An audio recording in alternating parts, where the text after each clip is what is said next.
I look like somebody that is about to talk about Bizaardvark. You wanna know what's kind of funny? It echoes. Like, I feel like I'm in a cave.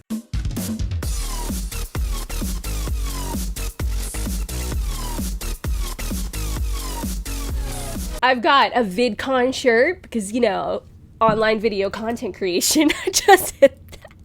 We're off to a great start. I've got Olivia Rodrigo merch hat that's pretty much too small for my head, and Olivia Rodrigo earrings, which actually are pretty cute. Hey everyone, it's Jona, and welcome to episode 4, I think. Today I'm going to be talking about Bizaardvark, which I never would have thought I would ever talk about, but yet here we are. And I'm actually pretty excited about it.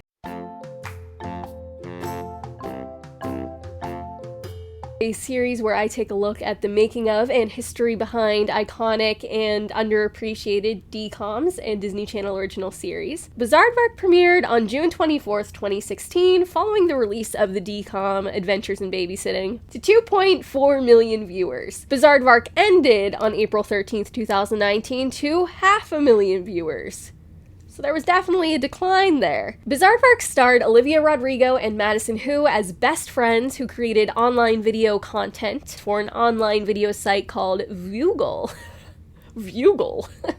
It's kind of hard to say. It also starred Jake Paul and Devor Ledridge as other Vuglers, and Ethan Wacker as a wannabe talent agent. Now, I'm just gonna be honest with you right off the bat, I did not watch Bizaardvark. There are sirens in the background. That's perfect for what I'm about to say. I primarily didn't watch Bizaardvark because I hate Jake Paul. Like, I'm not even gonna sugarcoat it because what would be the point? I hate Jake Paul. I didn't want to support anything he was doing. And also, I think maybe I just wasn't the target audience for Bizaardvark. I grew up with iCarly over on Nickelodeon, and I feel like Bizaardvark was kind of trying to like strike the gemstone of iCarly. But I don't know, I think iCarly succeeded at being ahead of the social media boom, and Bizaardvark was trying to like insert itself right at the height of the social media boom. So I just don't think it worked out as well as iCarly did, and I feel bad saying that as a diehard Disney fan because I'm siding with Nickelodeon and it's painful.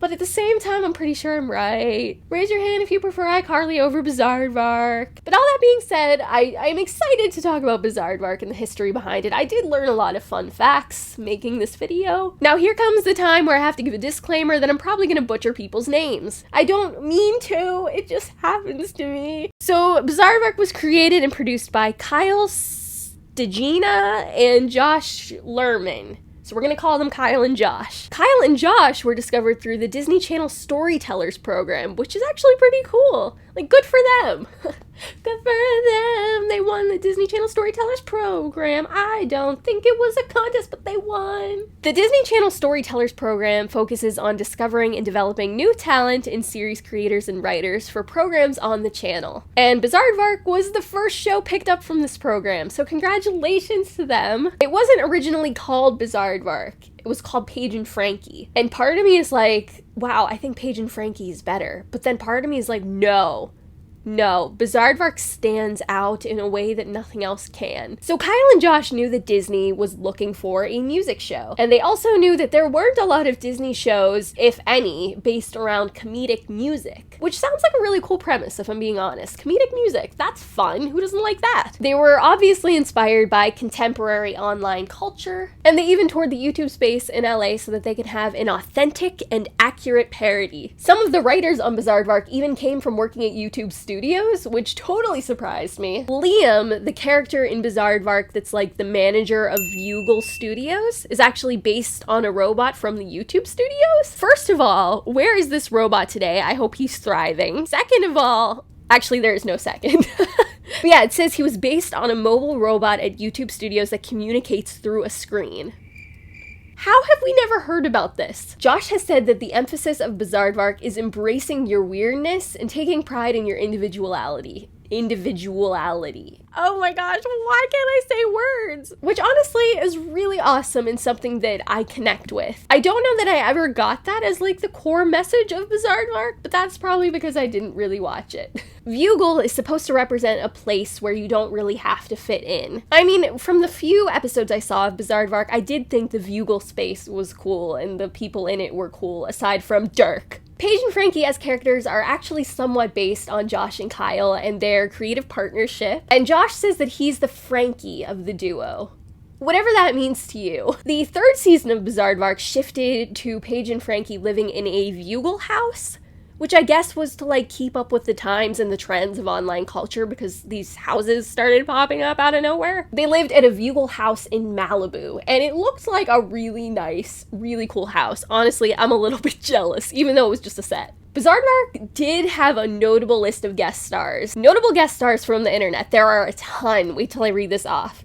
Include Lily Singh, Thomas Sanders, Matt Richards, Rosanna Penzino, Ava Gutowski, Ariel Martin, Meredith Foster, Logan Paul, and Jojo Siwa. Notable TV and movie actor guest stars include Caleb Worthy, McKenna Grace, Savannah Lee May, Sierra Riley Wilson, Danny Woodburn, and Jenna Ortega. That is so many guest stars and so many people I recognize the names of. Bizaardvark started filming in early 2016. They had their first season. I think they may have actually had a little bit of their second season, and then Jake Paul announced he was leaving in July of 2017, which honestly, thank goodness. I was able to find a lot of fun facts about Bizaardvark that I found really interesting, and I think you'll also find really interesting. The theme song of Bizaardvark was the second theme song in Disney Channel history following Girl Meets World, where two main cast members sang the theme. It was also the second after Jessie to mention character names in the theme song, and it was the first to have cast members singing the words to the theme song on screen. You could spend all day on a swing eating a baguette, but why do boring things like that when there's the internet? Let's go make some videos. Woo! Woo! Let's go make some videos. We're good. Madison liked to ad-lib a lot on set and improvise. Something that I found through researching this show is that Madison seems like a really cool person. Anytime I caught Bizaardvark over the years, I always thought Olivia was obviously the most talented of everybody there. I was sitting there thinking that in 2017. But now I feel I missed an opportunity to appreciate Madison and celebrate her work as well. She seems really funny, really charismatic, really quirky and cool. So I definitely want to give a shout out to Madison after snubbing her all of this time. Olivia Rodrigo learned to play the guitar to play Paige, and that's definitely helped her along the way. I think we've seen her play guitar like for Good For You and stuff in some of her live performances. Was it a guitar or a bass? And what is the difference? Olivia and Madison are best friends to this day, which really is beautiful and wonderful and nice because that's not always the case. I think it's really awesome that they've stayed in touch and stayed so close. I guess Olivia and Madison had a wall of memes inside their schoolroom, which is amazing. I love a good wall of memes. Madison has said that her favorite Bizaardvark skit was from the spring break special in season 2, where she got to play an angry clock with an accent. And that her favorite song was the comeback song, which is the only song, aside from the theme song, that I kind of know, because it's kind of resurfaced on TikTok, and there's this hilarious part, I'm not even gonna lie, it's funny, where Paige is like singing and she's at a lemonade stand and the lady says something about she's taking too long to order, and so she comes up with this comeback and she's like, I'm sorry, I didn't order a glass of your opinion, and I'm like, that's comedy gold right there. Devore Ledridge, who played Amelia, doesn't actually have a southern accent. That surprised me, I'm not gonna lie. I'm sure everybody out there knew that, but I don't know that I did. Devore has also mentioned that there were a ton of Capri Suns and Gushers on set, which sounds really healthy. No, but I'm sure that was really fun for them, you know, as kids, to have all this candy around. And I'm pretty sure I heard Olivia Rodrigo mention somewhere in my research that she had Skittles in her locker on the school set. On the Bugle Lounge set, there was this fluffy white beanbag chair thingy, and Olivia said that wardrobe would get really annoyed when they sat on it because it would shed onto their costumes. They probably had to have lint rollers left, right, and center. Also in the Bugle studios, there is a big yellow slide. And yes, the cast did go down the big yellow slide, but you had to be lowered into it halfway with a rope, because if you started from the top of the slide and went down, you would fly. It was 100% a safety hazard. You had to literally have a rope that you held onto. It was also very thin spin slide, so you'd be like, this probably, I don't know. It sounds kind of fun though, and dangerous. All in all, I don't think Bizaardvark is one of the most iconic or most successful Disney Channel original series. Maybe amongst people younger than me, it stands out for them. But from what I researched, it seems like it was a fun show and that it had its heart in a good place. They should have done better with casting because, you know, Jake Paul and also like Ethan Wacker, I remember him being problematic, which definitely didn't help me want to watch the show. So if they had done a little bit better at casting and if they had just marketed it better, maybe it would have succeeded more. I don't know. But that's not to say that you can't love Bizaardvark if you love Bizaardvark. If you love it, then I'm really happy for you, and I think that's awesome. And I don't want you to think that I'm, like, throwing tomatoes at your favorite show. I would love to hear in the comments what you think or thought of Bizaardvark. Did you really like it? Did you not like it? Were you like me and you just basically refused to watch?